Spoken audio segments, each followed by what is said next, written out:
Joe Biden's lack of courage to act boldly and decisively was a big reason why Butch and Sunny did not make it back until yesterday. But President Trump doesn't waste time. Immediately after taking office, President Trump directed Elon Musk and SpaceX to rescue these brave astronauts alongside NASA. The president also called the acting administrator of NASA and told her to bring the astronauts home as soon as possible.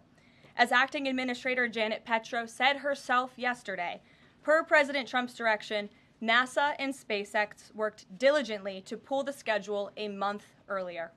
The president looks forward to welcoming Butch and Sunny to the Oval Office when they are recovered. This historic mission brings new meaning to President Trump's promise to always look out for the forgotten man and woman. On another important matter, yesterday, President Trump and President Putin spoke about the need for peace and a ceasefire in the Ukraine war. Both leaders agreed this conflict needs to end with a lasting peace and also stressed the need for improved bilateral relations between the United States and Russia.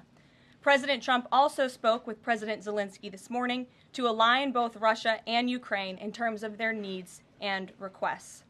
As President Trump has said repeatedly, the precious lives and money that both Ukraine and Russia have been spending in this war would be better spent on the needs of their people. This terrible conflict would have never started with President Trump in charge, but he's determined to end it once and for all. President Trump also promised maximum transparency and a commitment to rebuild the trust of the American people in our intelligence community. Part of that promise was to fully release previously classified records related to the assassination of former President John F. Kennedy, and he made that happen yesterday. This historic release consisted of approximately 80,000 pages of previously classified records that are now published. The records are available to access either online at archives.gov/JFK or in person, accessible to the American people at the National Archives in College Park, Maryland. Records that are currently only available for in-person viewing are being digitized and will be uploaded in the coming days. On another note, positive economic data continues to pour in, showing the immediate impact of President Trump's pro-growth agenda. After suffering a steep decline in the final year of the Biden administration, the manufacturing sector came roaring back in February. Industrial production surged in February, these are new numbers, at a greater 3 times rate than the expectations to its highest ever recorded level. And President Trump's laser focus on massive deregulation and unleashing our domestic energy industry is leading to stabilities for Americans' bottom lines. As Newsweek summed it up today, gas prices are plummeting under President Trump. And the Trump administration continues to make American communities safer through our ongoing mass deportation campaign of illegal alien criminals. Yesterday, FBI Director Kash Patel announced the agency captured another fugitive from its 10 most wanted list, securing the extradition of Francisco Javier Roman Bardeles, a key senior leader of the brutal MS-13 gang. And the brave men and women of ICE also arrested a number of dangerous aliens across the country in recent days. You will see them on this screen. ICE San Francisco just arrested a citizen of Guatemala convicted of sexual battery. ICE New Orleans arrested a citizen of Ecuador convicted of rape in Suffolk County, New York. ICE Atlanta arrested a citizen of Mexico convicted of assault by strangulation. ICE Dallas arrested a citizen of Mexico convicted of assault with a firearm and rape with a foreign object. And ICE Houston arrested a citizen of Guatemala convicted of indecent sexual contact with a child in Texas. These are heinous criminal alien monsters who the previous administration allowed to flood into our country. And every time President Trump and this team deport one of them, our country becomes safer. Finally, before I open it up to questions, I want to tout how successful our efforts have been in filling out President Trump's administration. There have been a record number of 281 Senate confirmed nominations already, with another 280 in process. Here at the White House, OPM and GSA, we have filled 100% of the total number of slots. And this is a record number of placements in the first 58 days of any administration, and a testament to the caliber and the sheer quantity of talented people who want to work for President Trump to make America great again. Here in our new media seat today, we have Katie Pavlich. Katie is the editor of townhall.com, which is a subsidiary of Town Hall Media. It's a leading conservative news and opinion outlet based right here in Washington, D.C., with writers and journalists reporting around the country. Last year, Town Hall Media had 60 million unique users and 1.4 billion page views, with a broad reach on a number of social media platforms. With that, Katie, please kick us off. Thank you, Caroline. Really appreciate it. Sure. Thank you. So given the back and forth with this U.S. District Judge and the administration's use of the Alien Enemies Act, does the President plan to send new and additional flights of Venezuelan gang members, now designated as foreign terrorists, from the U.S. to El Salvador or elsewhere? Can Americans expect to see those flights sometime soon? Americans can absolutely expect to see the continuation of the mass deportation campaign that has been successfully led by this president, Secretary of Homeland Security Kristi Noem, and also our Secretary of State, Marco Rubio. Since you brought up the judges, I would like to point out that the judges in this country are acting erroneously.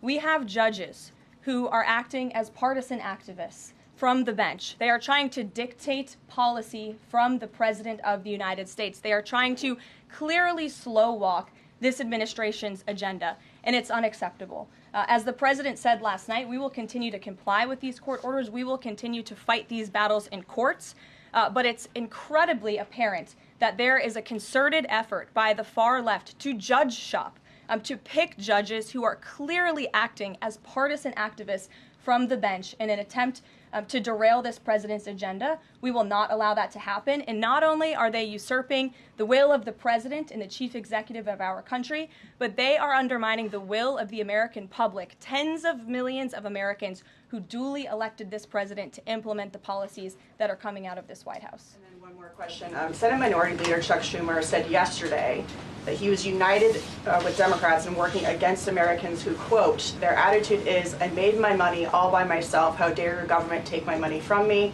Or, I built my company with my bare hands, how dare your government tell me how to treat my customers? What is the president's response to this, given his upcoming tax agenda and need to work on Capitol Hill?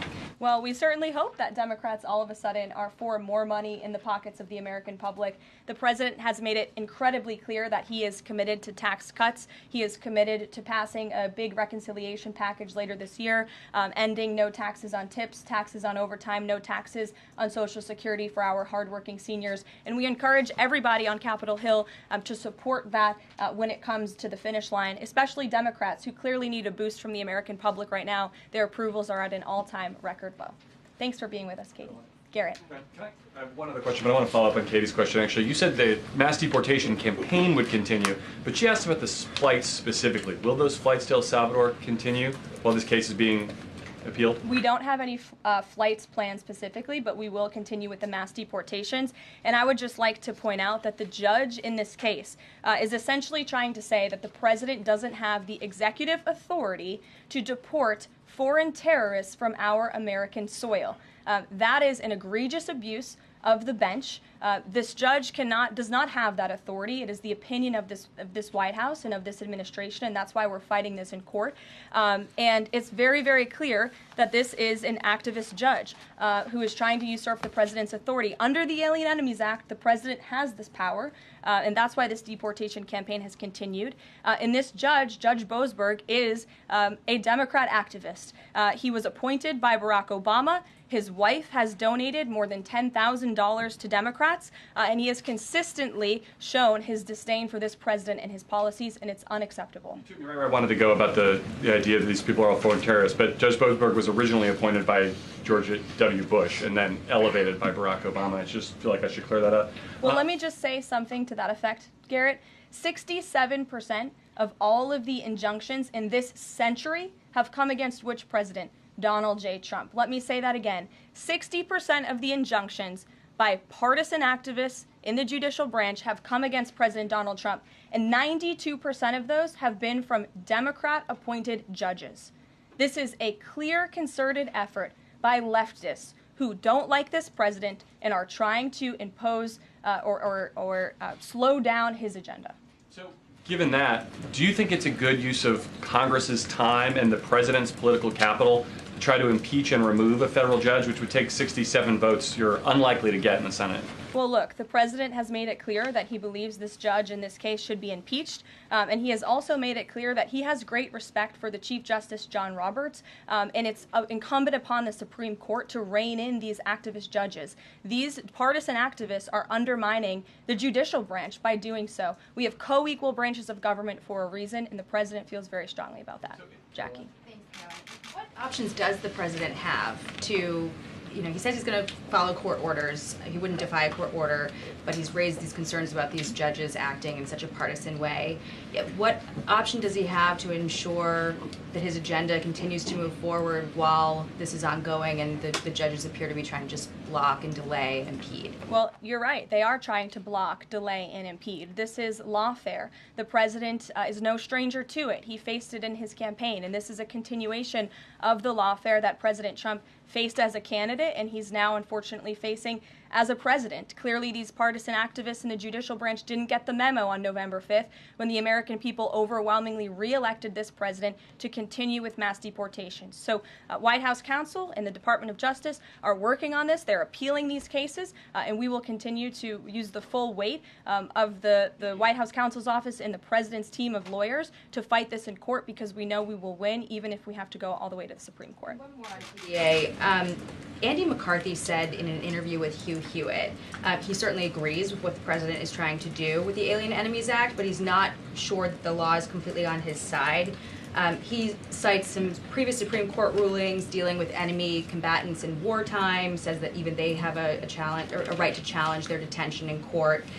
He raised concern also that while TDA has been designated as a terrorist organization, these individuals hadn't been prosecuted for terrorism. So my question is, will the president ask Congress potentially to declare war on these cartels for the invasion that he's talked about so that he's on stronger legal footing? Well, we absolutely disagree with the legal opinion of the individual that you mentioned. We would not have moved forward with this if we didn't believe the president. This was within the president's executive authority to continue with this mass deportation effort under the authority provided to him under the Alien Enemies Act. And when you read the act, as I did last time at the podium, a predatory incursion is absolutely what has happened with Tren de Aragua. They have been sent here by the hostile Maduro regime in Venezuela, and the president, immediately upon taking office, designated TDA as a foreign terrorist organization. And under this act, it is within the president's authority to deport these terrorists. And anybody trying to defend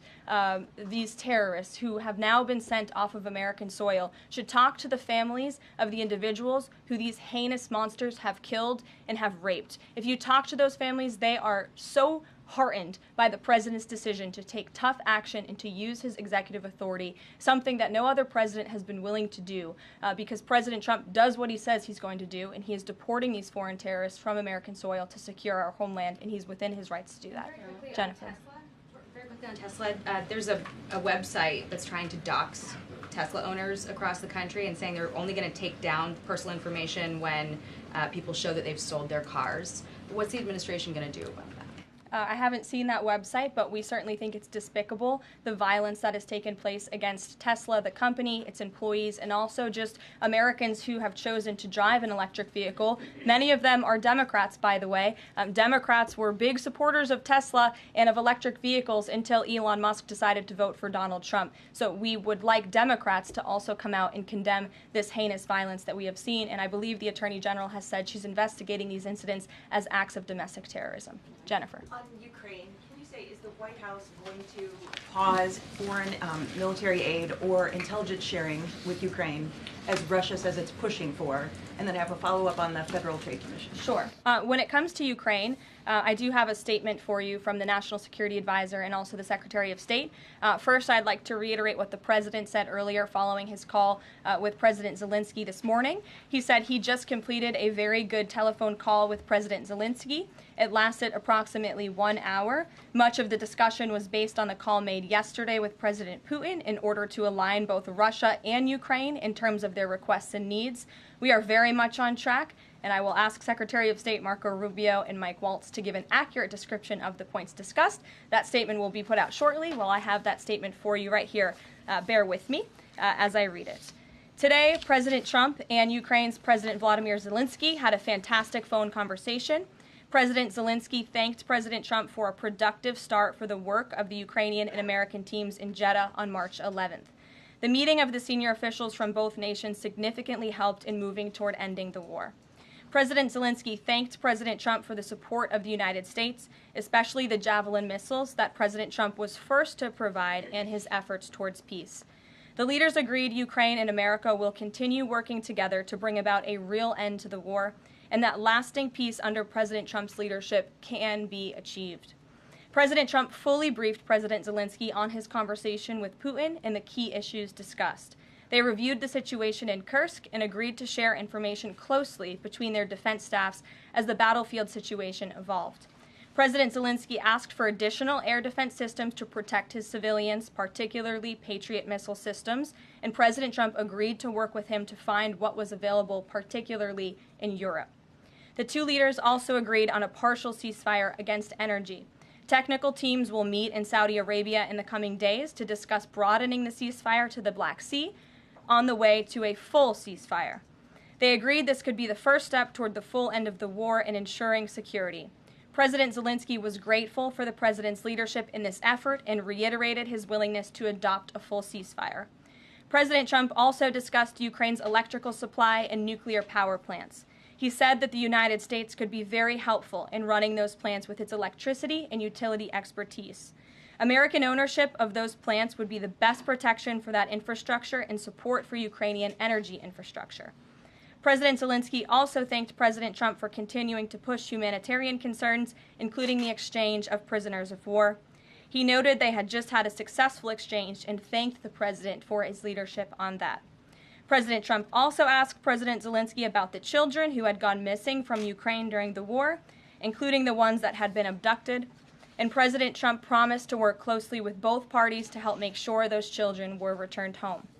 They agreed all parties must continue the effort to make a ceasefire work. The presidents noted the positive work of their advisors and representatives, especially Secretary Rubio, National Security Advisor Mike Waltz, Special Envoy Kellogg, and others. The presidents instructed their teams to move ahead with the technical issues related to implementing and broadening the partial ceasefire. The presidents instructed their advisors and representatives to carry out this work as quickly as possible. The presidents emphasized that in further meetings, the teams can agree on all necessary aspects of advancing toward lasting peace and security.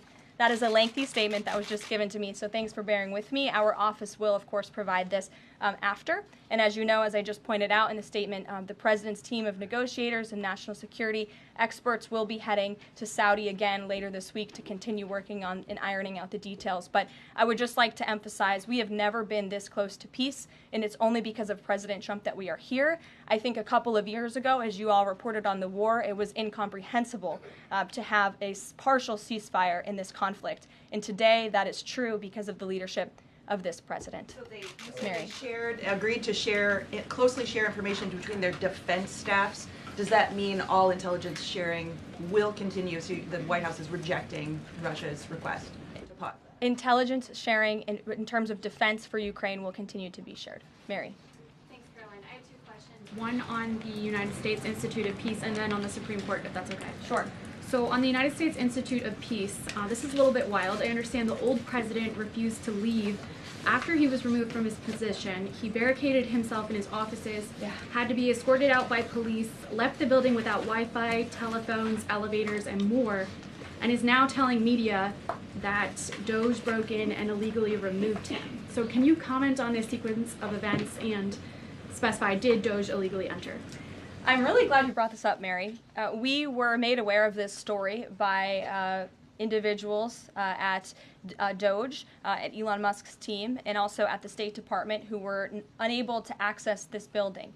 And it became very clear that there was a concerted effort amongst the rogue bureaucrats at the United States Institute of Peace to actually physically barricade themselves essentially inside of the building to prevent political appointees of this administration who work at the direction of the President of the United States to get into the building. There was a piece in the Daily Caller, thank you for sharing the truth on this, about what happened.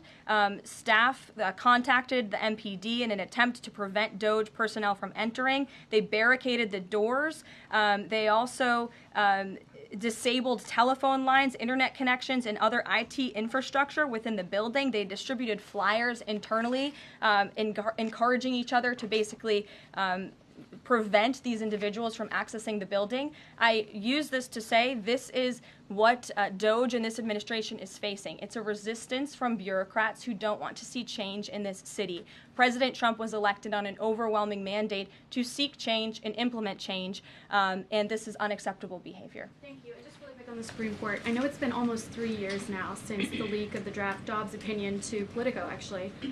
A leak which sparked protesting outside the homes of the justices and even brought on one attempted assassination attempt. I know Justice Alito said that it made the justices targets for assassination, but yet the Supreme Court has not tracked down any leaker.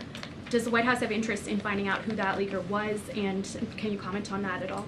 I know generally speaking the president has an interest in finding leakers and he believes it's unacceptable, and it's the position of this administration. You've seen the Secretary of Homeland Security has taken tough action at her agency. Leaking is unacceptable to this president and to the leaders across the board in this cabinet, especially when it puts people in harm's way. Sure. Thank you, Caroline. A mom whose daughter was forced to change in a locker room with a biological male at school files a complaint with the DOJ. How will the Trump DOJ deal with violations of President Trump's orders protecting women and girls like this? I would defer you to the Department of Justice on that specific case, but the president has made it incredibly clear that it is the policy of this administration that there are only two genders, male and female, only two sexes rather, male and female, and that we are not going to tolerate such behavior by men pretending to be women. The president will continue to strongly stand for the rights of women and girls, not just in sports and on athletic fields, but also in private spaces like locker rooms and bathrooms. Sure. Go ahead. Thank you. On the FTC, 2 quick questions. Can you explain the president's thinking in his decision to fire the 2 Democratic commissioners, especially given that Mark Meadow is on track to be confirmed next week and there would be a Republican majority? My biggest question is why now? Sure.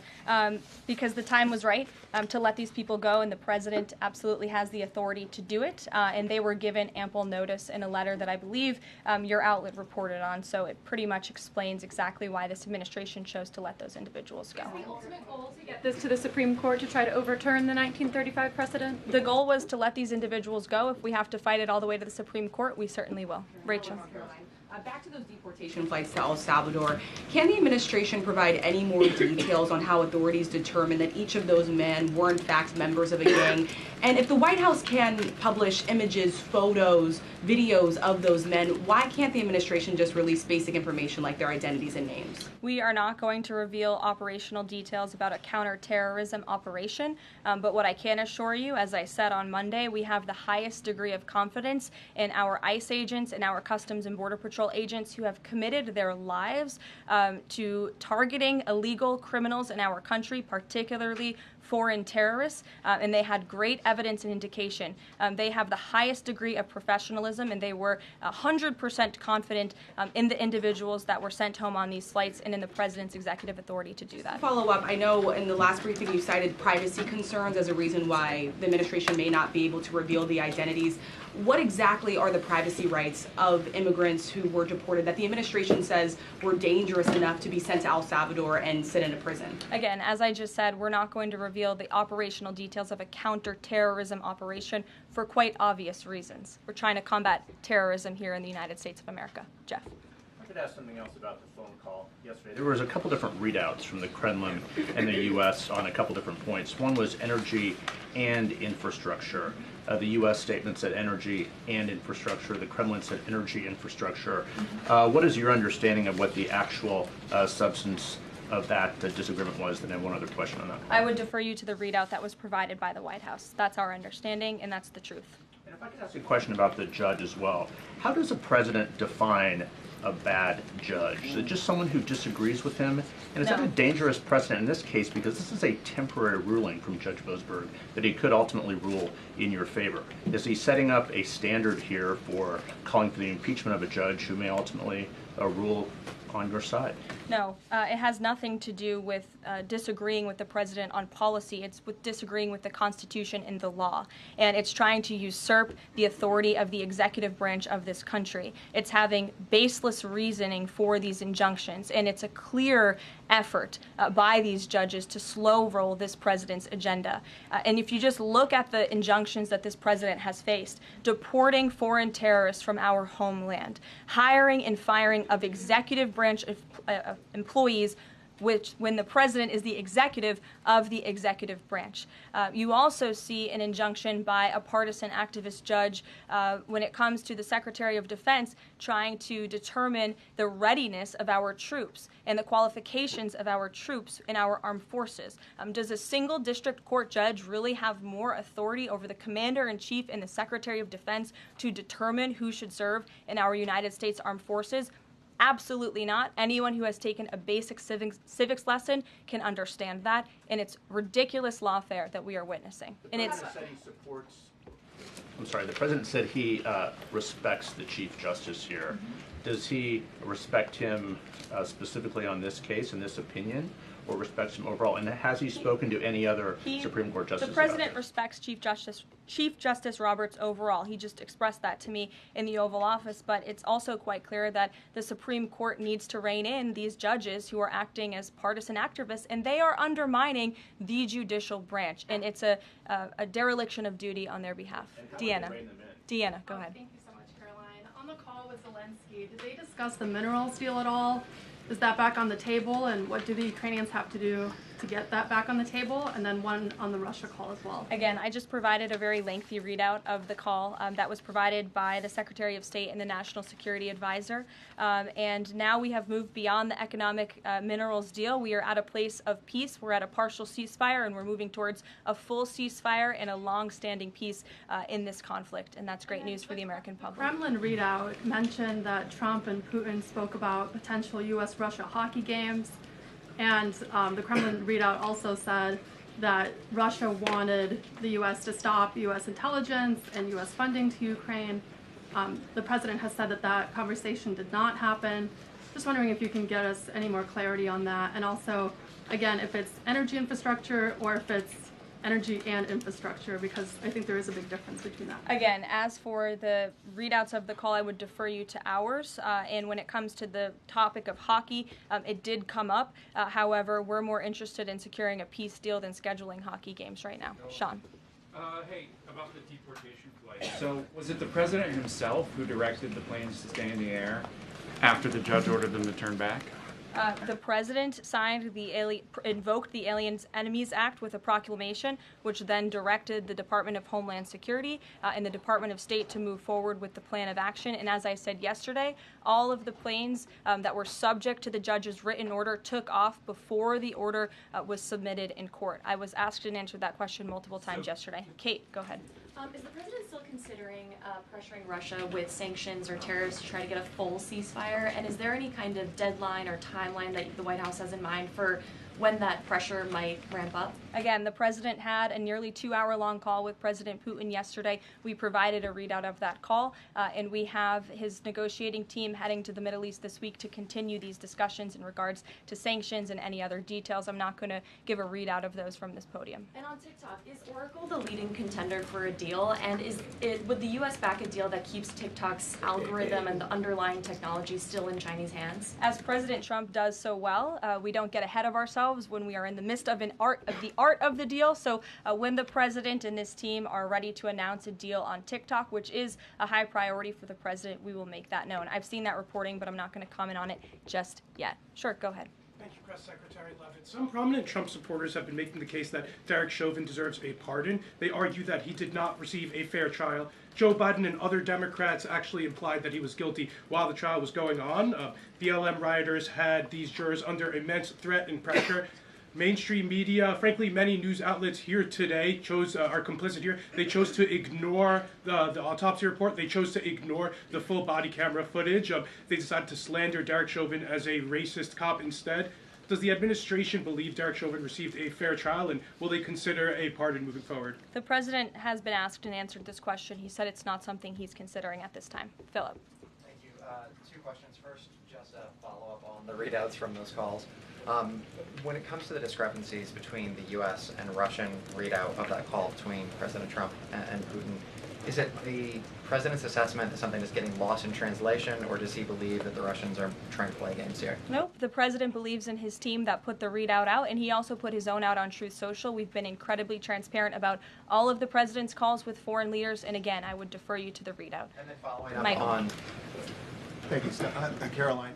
White House said yesterday that gas prices across the U.S. have fallen for the fourth straight week. 34 states now seeing gas under $3 a gallon. This limited ceasefire with Ukraine regarding oil refineries, energy, will that affect gas prices here in the U.S.? Well, it's certainly the president's hope that gas prices will continue to fall, and he's working every single day to ensure that we do. As you just mentioned, there's been very encouraging data. Inflation is cooling and gas prices are falling. The president has established a National Energy Dominance Council, and it's ultimately the president's goal, and this administration is working hard on it every single day, to increase our energy production right here in the United States of America, to have it Trump energy boom like we saw in our first term, which will not only lead to lower fuel prices here at home, but also lessen the rate of inflation that was created by the previous administration. One more on Tesla, Caroline. Tim Walz, Governor Walz, saying last night he frequently checks Tesla stock, in doing so to, quote, give me a little boost during the day. How should Americans view politicians who take pride in the downfall of an American car company? I think that's quite sad, but I think Governor Walz unfortunately is living a sad existence after his devastating defeat on November 5th. Reagan, go ahead. Thank you, Caroline.